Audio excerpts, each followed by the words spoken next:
Hello everyone, welcome to upgrades offline learning centre YouTube channel. माझं नाव आहे ओमकार आणि आज आपण बघणार आहोत stack as a linear data structure.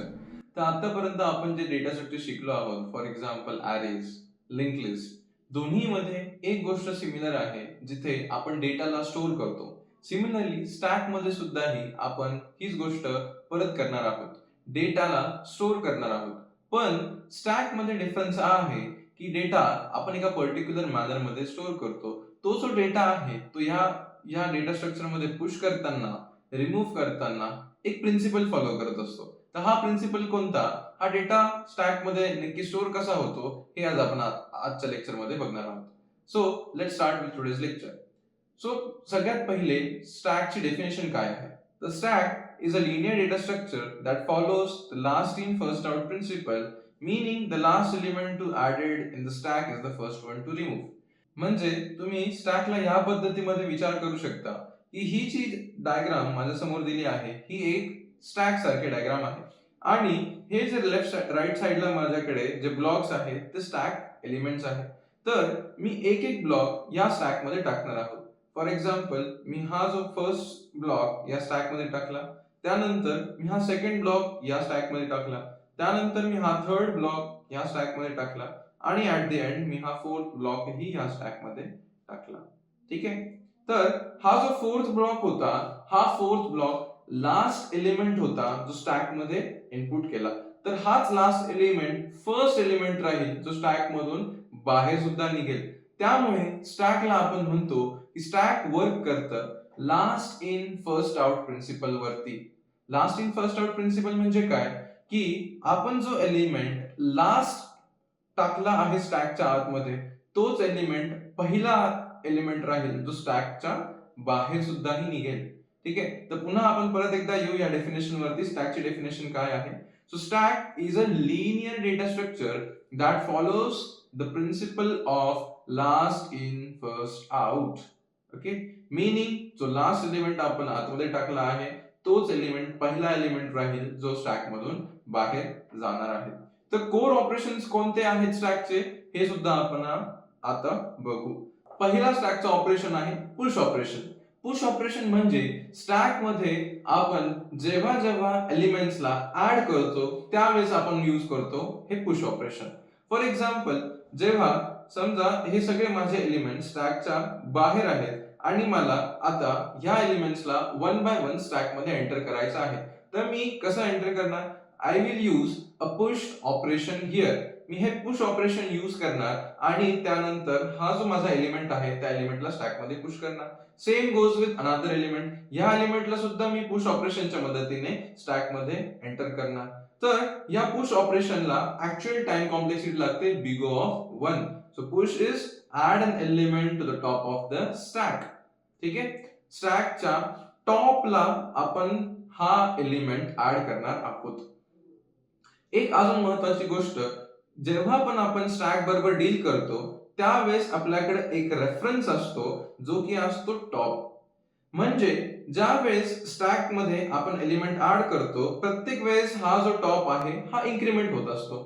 For example, आता जर का मी अजून एक एलिमेंट या स्टॅक मध्ये टाकला तर हा टॉप जो रेफरन्स आहे तो इन्क्रीमेंट होऊन जाईल इथे. नाव माझ्या स्टॅक वरती सगळ्यात उंच वरती किंवा सगळ्यात वरती जो एलिमेंट आहे तो हा एलिमेंट आहे. ठीक आहे. त्यानंतर मी अजून एक एलिमेंट जर का स्टॅक मध्ये टाकला तर टॉप माझा पुन्हा इन्क्रीज होईल. सो ह्या दोन गोष्टी इम्पॉर्टंट आहेत. एक तर पुश ऑपरेशन जे की स्टॅक मध्ये एलिमेंटला इन्सर्ट करते. टॉप म्हणजे तुमचा स्टॅक वरचा सगळ्यात पहिला एलिमेंट. तर दुसरं ऑपरेशन आहे pop operation. Pop operation is use to remove an element from the top of the stack. म्हणजे स्टॅकच्या टॉप वरनं आपण एखाद्या एलिमेंटला रिमूव्ह करू शकतो by using pop operation. Pop म्हणजे हा जो एलिमेंट आहे माझा याला मी काय करणार आहोत, स्टॅक मधनं रिमूव्ह करणार आहोत. आता रिमूव्ह केल्यानंतर माझा टॉप एलिमेंट कोणता असणार, तर माझा टॉप एलिमेंट डिक्रीमेंट होऊन जाईल. आता this will be my top element. Same goes again if I pop the element. मी जर का हा एलिमेंट पॉप केला, बाहेर काढला, तर माझा टॉप पुन्हा डिक्रीमेंट होणार. ओके. नाव हे दोन ऑपरेशन बघितले आपण. फर्स्ट इज पुश ऑपरेशन, ज्यामध्ये आपण स्टॅक मध्ये एलिमेंट इन्सर्ट करतो आणि टॉपला इन्क्रीमेंट करतो. दुसरा असतो आपला पॉप ऑपरेशन. पॉप मध्ये आपण एलिमेंटला काढतो आणि टॉपला डिक्रीमेंट करतो. थर्ड ऑपरेशन असतो आपला that is peek slash top operation. या पर्टिक्युलर ऑपरेशन मध्ये नाही आपण एलिमेंटला इन्सर्ट करतो, नाही आपण एलिमेंटला स्टॅकच्या बाहेर काढतो. या पर्टिक्युलर ऑपरेशन मध्ये आपण फक्त आणि फक्त जो टॉप एलिमेंट आहे त्याला ऍक्सेस करतो किंवा त्याला बघतो. त्यामुळे याची डेफिनेशन दिली आहे, view the top element without removing it. आपण कोणताही एलिमेंट रिमूव्ह न करता फक्त आणि फक्त टॉप एलिमेंटला ऍक्सेस करतो. फॉर एक्झाम्पल माझ्या केसमध्ये हा जर का सध्या माझा टॉप एलिमेंट आहे आणि मी टॉप किंवा पिक हे ऑपरेशन वापरले तर मला रिझल्ट मध्ये हा पर्टिक्युलर एलिमेंट भेटणार. ओके. देन फोर्थ ऑपरेशन आहे माझं इज एम्प्टी. इज एम्प्टी काय यूज होते? इज एम्प्टी यूज होतं स्टॅक चेक करण्यासाठी की स्टॅक एम्प्टी आहे का नाही. या कंडिशन मध्ये, या करंट कंडिशन मध्ये माझ्याकडे स्टॅक एम्प्टी नाही, कारण माझ्याकडे स्टॅक मध्ये आहे दोन element. This is my first element, this is my second element. आपण दोन्ही एलिमेंट्स जर का पॉप केले, दोन्ही एलिमेंट्स पॉप केले तर टॉप माझा 0 वरती जाईल, बरोबर. आणि ह्या केस मध्ये इज एम्प्टी जे आहे हे मला रिटर्न करेल बुलियन व्हॅल्यू. प्रत्येक वेळेस लक्षात घ्या मित्रांनो, जो पहिला पुश ऑपरेशन आहे हे तुम्हाला काही गोष्टी रिटर्न करत नाही. पॉप ऑपरेशन आहे हे पहिलं स्टॅक वरचं सगळ्या टॉपचा एलिमेंट रिमूव्ह करतं आणि त्याला रिटर्न ही करतं. पिक ऑपरेशन आहे हे फक्त आणि फक्त टॉप एलिमेंटला ऍक्सेस करतं, त्याला रिटर्न करतं, पण त्याला स्टॅक मधून काढत नाही. इज एम्प्टी प्रत्येक वेळेस बुलियन व्हॅल्यू रिटर्न करते. बुलियन व्हॅल्यू म्हणजे either true or false, true किंवा फॉल्स. म्हणजे स्टॅक जर का एम्प्टी असणार तर इज एम्प्टी रिटर्न करेल ट्रू, स्टॅक जर का एम्प्टी नसणार तर इज एम्प्टी रिटर्न करेल फॉल्स. आणि हेही सुद्धा big O of one time complexity मध्ये. तर जर का आपण आता विचार केला तर स्टॅक माझा एम्प्टी आहे, तर इज एम्प्टी फंक्शनला जर का मी कॉल केलं, इज एम्प्टी ऑपरेशनला जर का मी कॉल केलं तर मला भेटेल ट्रू अशी व्हॅल्यू. ओके. त्यानंतर लास्ट ऑपरेशन जे आहे ते आहे size operation. Size is use to get the number of elements in the stack. Size operation मला सांगते की माझ्या स्टॅक मध्ये किती नंबर ऑफ एलिमेंट्स आहे. तर ज्या वेळेस मी हे एलिमेंट्सला पुश केलं होतं माझ्या स्टॅक मध्ये, first push element second push element third आणि पुश एलिमेंट फोर्थ, ज्या वेळेस मी या एलिमेंट्सला पुश केलं होतं माझ्या स्टॅक मध्ये, तर आता या स्टॅकची साइज किती आहे? तर ती आहे 4. ठीक आहे. तर हे चार ऑपरेशन्स व्हेरी इम्पॉर्टंट आहेत आपल्याला स्टॅक समजून घेण्यासाठी. परत एकदा रिवाइज करू. Push operation is use to add an element to the top of the stack. म्हणजेच पुश ऑपरेशन मध्ये आपण स्टॅकच्या टॉप वरती एलिमेंटला ऍड करतो. नंतर असतं आपलं पॉप ऑपरेशन.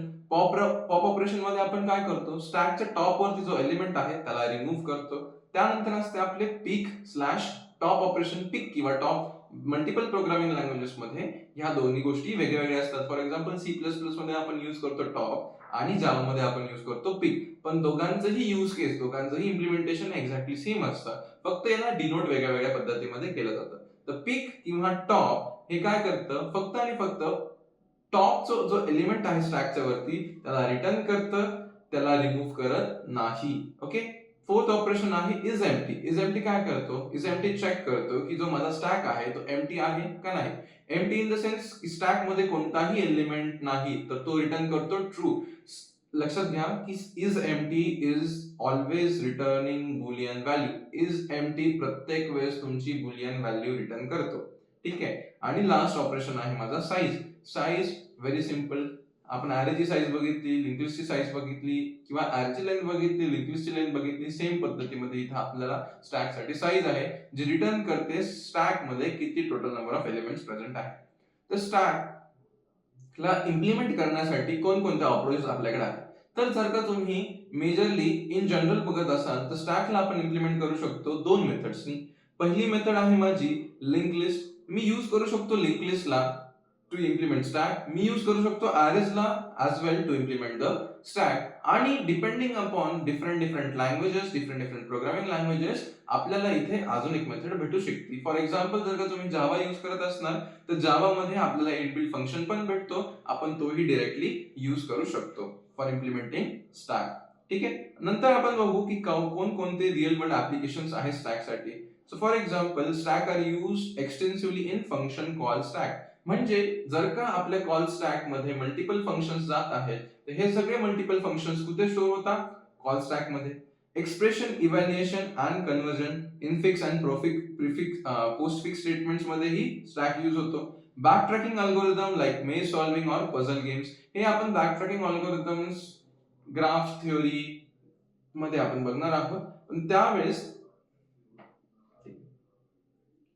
तिसरा आहे backtracking algorithm like maze solving or puzzle games. Fourth आहे undo redo functionality in editor, browser history, navigation. हे खूप इम्पॉर्टंट ऍप्लिकेशन आहे स्टॅकचं. तुम्हाला कधीही तुम्ही विसरलात की स्टॅकचं एक्झाम्पल काय असतं, लक्षात करायचं ब्राउझर. तुमचं जे वेब ब्राउझर आहे त्यामध्ये बॅक आणि फ्रंटचे जे बटन्स आहेत तेही स्टॅकने वर्क करतात. आणि कोणत्याही जर का तुम्ही लहानपणी पेंट यूज करत असणार किंवा नोटपॅड यूज करत असणार, तिथं अंडू आणि रिडूचं बटन असते. ते अंडू आणि रिडूचे बटनचे ऑपरेशन्स पण यूज होतात ऍज अ स्टॅक. ठीक आहे. तर ह्या दोन गोष्टी तुम्ही लक्षात ठेवू शकता. नेक्स्ट एक्झाम्पल आहे माझं syntax parsing and balance parenthesis checking. Balance parenthesis checking म्हणजे की जे तुमचे ब्रॅकेट्स आहे, ओपन ब्रॅकेट, क्लोज ब्रॅकेट, हे चेक करणं. किंवा जर का माझा एक ब्रॅकेट ओपन आहे, तो ब्रॅकेट पुढे जाऊन कुठे क्लोज होत आहे का नाही, हे तुम्हाला स्टॅकच्या मदतीने समजते. आणि लास्ट इम्प्लिमेंटेशन आहे माझं depth first search traversal in graphs and trees. तर ज्या वेळेस आपण नॉन लिनियर डेटा स्ट्रक्चर शिकणार आहोत, ट्रीज आणि ग्राफ, त्यावेळेसही सुद्धा आपण स्टॅकचं इम्प्लिमेंटेशन करणार आहोत. नेक्स्ट टॉपिक आहे आपला, आपण बघतो की काही की characteristics of stacks. So all primary operation execute in constant time. म्हणजे स्टॅकचे जे सगळे प्रायमरी ऑपरेशन्स आहेत, कोणकोणते प्रायमरी ऑपरेशन्स आहे आपण बघितले, push, pop, peek slash top, is empty, size. पाचही primary operations big O of one time complexity म्हणजे कॉन्स्टंट टाइम मध्ये इथे परफॉर्म होतात. So all primary operation execute in constant time. The structure has restricted access limit to one end the top. म्हणजे की stack आपल्याला फक्त एकाच डायरेक्शन मधून एलिमेंट्सला ऍड करणं आणि रिमूव्ह करण्याची पॉसिबिलिटी सांगतो. एकाच डायरेक्शन मध्ये, जिथे ज्याला आपण डिनोट करतो with the help of top. नंतर memory usage is proportional to the number of elements and it naturally support recursive problem solving patterns. तर हे झाले आपले स्टॅकचे की कॅरेक्टरिस्टिक्स. तर आपण आता बघणार आहोत की काही सिनॅरिओज जिथे आपण स्टॅकमध्ये एलिमेंट इन्सर्ट करत आहोत, स्टॅकची जी कॅपॅसिटी आहे ती सुद्धा फुल झाली, त्यानंतर काय होते, किंवा स्टॅक मधून आपण एलिमेंट्स काढत आहोत आणि ऍट दी एंड स्टॅक मधून सगळे एलिमेंट्स रिमूव्ह झाल्यानंतरही आपल्याला काय वॉर्निंग भेटते ते आज आता आपण यापुढे बघणार आहोत. तर सुरू करू common errors in stack implementation and usage. ठीक आहे. तर आपण बघणार आहोत common errors in stack implementation. Stack implementation मध्ये कोणकोणते कॉमन एरर्स आहेत. पहिला common error stack overflow. Overflow म्हणजे ज्या वेळेस आपण स्टॅक मध्ये मल्टिपल एलिमेंट्स ऍड करतो, इतके एलिमेंट्स ऍड करत जातो की स्टॅकची कॅपॅसिटी संपून जाते आणि त्यानंतरही आपण त्यावरती एलिमेंट्स ऍड करत असतो. फॉर एक्झाम्पल, जर का आपल्याकडे एखादी बकेट आहे, त्या बकेटमध्ये आपण पाणी सोडतोय, आपण मगनी पाणी टाकतोय, बकेट फुलही झाली आणि त्यानंतरही आपण जर का त्या बकेटमध्ये पाणी टाकतोय, तर ऑब्व्हियसली गोष्ट आहे, पाणी काय होणार, इथे ओव्हरफ्लो होऊन जाणार. So same happens with stack as well. जर का आपण स्टॅक मध्ये एलिमेंट्स ऍड करत आहोत आणि खूप सारे एलिमेंट जर का या स्टॅक मध्ये झाले, जे कॅपॅसिटी एक्सीड झाली, तर आपल्याला एरर भेटते, that is stack overflow error. So this error occurs when you try to push an element onto a stack that already at maximum capacity. In fixed size array implementations, ज्यावेळेस fix size R implementation असतं त्यावेळेस आपल्याला majorly हा stack ओव्हरफ्लोचा error बघायला भेटतो. The stack has no more room to accommodate new elements. याचं मी तुम्हाला एक्झाम्पलही दाखवतो. फॉर एक्झाम्पल, हे माझं स्टॅक होतं आणि या स्टॅक मध्ये लेट्स से याची मॅक्सिमम कॅपॅसिटी होती 5, राईट. 1 2 3 4 5 एलिमेंट्स यामध्ये मॅक्सिमम बसू शकतात. जर का मी ट्राय केलं अजून एका एलिमेंटला या स्टॅक मध्ये ऍड करण्याचं, तर हा एलिमेंट काय झाला, स्टॅकची जी माझी लिमिट आहे ह्या लिमिटच्या over, this is my limit of the stack, या लिमिटच्या वरती हा एलिमेंट गेला आहे, त्यामुळे हा एलिमेंट काय होणार, ओव्हरफ्लो. आणि आपल्याला काय एरर भेटणार, स्टॅक ओव्हरफ्लो एरर इथे भेटणार. आणि हा एरर जनरली तेव्हा येतो जेव्हा आपण स्टॅकला इम्प्लिमेंट करतो with the help of arrays. ठीक आहे. नेक्स्ट एरर आहे माझा that is stack underflow error. Stack underflow error म्हणजे काय? स्टॅक अंडरफ्लो एरर म्हणजे ज्या वेळेस तुम्ही स्टॅक मधून एलिमेंट्सला काढत आहात आणि ऍट द एंड तुमचं स्टॅक एम्प्टी झालेला आहे, पण तरीही तुम्ही पॉप ऑपरेशन स्टॅक वरती परफॉर्म करता, तरीही तुम्ही एलिमेंट्सला स्टॅक मधून काढायचा प्रयत्न करता, त्यावेळेस तुम्हाला हा एरर भेटतो that is stack underflow error. तो एरर कसा भेटतो? समजा लेट्स से हा एलिमेंट आपल्याकडे आधीपासून नाही आहे, ठीक आहे. आणि आता आपण काय करतोय, एक पॉप ऑपरेशन केलं, सेकंड पॉप ऑपरेशन केलं, थर्ड पॉप ऑपरेशन केलं, फोर्थ पॉप ऑपरेशन केलं, फिफ्थ ही पॉप ऑपरेशन केलं. म्हणजे टोटल पाचीच्या पाचही एलिमेंट माझ्या स्टॅक मधून बाहेर निघालेले आहेत आणि आता सुद्धाही मी पॉप ऑपरेशन करायचा प्रयत्न करतोय, तर मला हा एरर भेटेल. कोणता? Stack underflow error. आलं लक्षात? तर 2 टाइप्स ऑफ एरर्स असते इथे. स्टॅक ओव्हरफ्लो, जेव्हा स्टॅक फुल असतो आणि तरी तुम्ही एलिमेंट्सला ऍड करता, स्टॅक ओव्हरफ्लो एरर. दुसरा एरर असतो स्टॅक अंडरफ्लो एरर, जिथे तुम्ही स्टॅक मध्ये कोणताही एलिमेंट नसता आणि तुम्ही स्टॅक मधून एलिमेंटला बाहेर काढायचा प्रयत्न करता. ठीक आहे. त्याला प्रिव्हेंट कसं करू शकता? प्रिव्हेंट करण्यासाठी तुम्ही प्रत्येक वेळेस चेक करा की ज्या वेळेस तुम्ही कोणता एलिमेंट स्टॅक मध्ये ऍड करत आहात, तर त्यावेळेस स्टॅक तुमचा फुल आहे का नाही. ठीक आहे. So prevention, check if the stack is full before pushing or use a dynamic array slash linked list that grow as needed. एक तर तुम्ही फिक्स साइज अरे नका यूज करू, डायनामिक अरे यूज करा किंवा तुम्ही लिंक लिस्ट यूज करा, ज्यामध्ये कॅपॅसिटीचा इश्यू नाही, तुम्ही एलिमेंट्सला ऍड करत जातात. ठीक आहे. दुसरी, स्टॅक अंडरफ्लोच्या प्रिव्हेंशनसाठी जेव्हा जेव्हा तुम्ही स्टॅक मधून एलिमेंटला बाहेर काढता, त्यावेळेस विचार करा की माझा स्टॅक एम्प्टी आहे का नाही. प्रत्येक वेळेस हे चेक करा की my stack is empty or not. So prevention is always check if stack is empty before performing pop or pick operation. ठीक आहे. तर पॉप आणि पिक हे दोन्ही ऑपरेशन परफॉर्म करताना तुम्हाला स्टॅक अंडरफ्लो हा एरर येऊ शकतो. त्यामुळे तुम्ही इथे चेक करता की ज्या वेळेस तुम्ही कोणताही स्टॅक मधून एलिमेंटला पॉप करताय किंवा पिक करताय, त्यावेळेस माझा स्टॅक एम्प्टी आहे का नाही. ठीक आहे. तर हे सगळं झालं स्टॅक बद्दल. जस्ट एक क्विक रिव्हिजन करू आपण स्टॅकला कसं समजलं होतं किंवा स्टॅकची डेफिनेशन कशी बिल्ड करायची ते. तर stack is a linear data structure. मी सांगितलं आहे प्रत्येक वेळेस की ज्या वेळेस तुम्ही कोणत्याही डेटा स्ट्रक्चरची डेफिनेशन तयार करता, त्यावेळेस मेन्शन करा सगळ्यात फर्स्ट की तो लिनियर डेटा स्ट्रक्चर आहे का नॉन लिनियर डेटा स्ट्रक्चर. तर लिनियर डेटा स्ट्रक्चर आहे स्टॅक, त्यामुळे आपण इथे यूज करू लिनियर डेटा स्ट्रक्चर. आणि त्यानंतर स्टॅक कोणता प्रिन्सिपल फॉलो करतो हे तुम्हाला ऍड करायचं आहे. The stack is a linear data structure that follows the last in first out principle. Last in first out principle म्हणजे जो एलिमेंट आपण लास्ट ऍड करतो तोच एलिमेंट असतो first element to get outside of the stack. Meaning the last element added is the first element to be removed. Think of it like a stack of plates. ठीक आहे. Core operations, कोणकोणते core operations आपण बघितले स्टॅकचे. सगळ्यात पहिला core operation होता जो पुश, जिथे आपण स्टॅक मध्ये एलिमेंट्सला ऍड करतो. पॉप, जिथून आपण स्टॅक मधल्या एलिमेंट्सला रिमूव्ह करतो. पिक स्लॅश टॉप म्हणजे आपण फक्त आणि फक्त जो टॉप एलिमेंट आहे त्याला ऍक्सेस करतो, त्याला रिमूव्हही करत नाही, त्याला ऍडही करत नाही, त्याच्यावरती कोणते ऑपरेशन नाही करत, त्याला फक्त ऍक्सेस करतो, त्याच्या व्हॅल्यूला ऍक्सेस करतो. इज एम्प्टी, जिथे आपण चेक करतो की माझा स्टॅक एम्प्टी आहे का नाही. आणि साईज, जिथे आपण चेक करतो की माझ्या स्टॅक मध्ये किती एलिमेंट्स प्रेझेंट आहेत. स्टॅकला इम्प्लिमेंट करण्याचे दोन अप्रोचेस, पहिली लिंक लिस्ट, दुसरा अरेज. आणि रिअल वर्ल्ड ऍप्लिकेशन स्टॅकचे काय असतात. Majorly first and foremost very important real world application is undo slash redo functionality, जी स्टॅक मध्ये आपण वापरतो किंवा बॅलन्स पॅरेंथेसिस चेक करण्यासाठी आपण स्टॅक हा चा यूज करतो.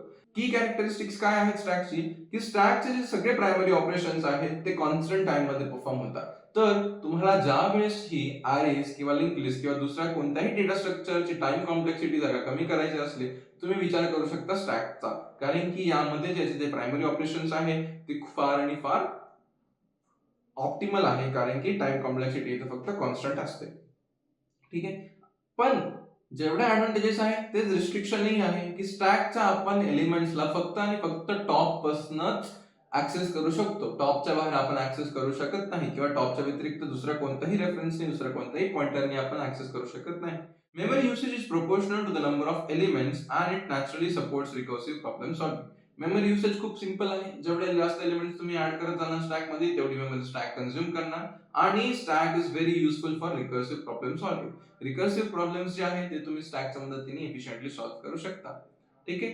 आणि 2 कॉमन एरर्स जे खूप इम्पॉर्टंट आहे. एक स्टॅक ओव्हरफ्लो, दुसरा स्टॅक अंडरफ्लो. स्टॅक ओव्हरफ्लो म्हणजे ज्यावेळेस तुम्ही स्टॅकमध्ये एलिमेंट्स ॲड करतात आणि तुमचा स्टॅक फुल झालेला आहे, बट स्टिल तुम्ही स्टॅकमध्ये अजून एलिमेंट्स ॲड करता, त्यावेळेस तुम्हाला एरर भेटतो स्टॅक ओव्हरफ्लो.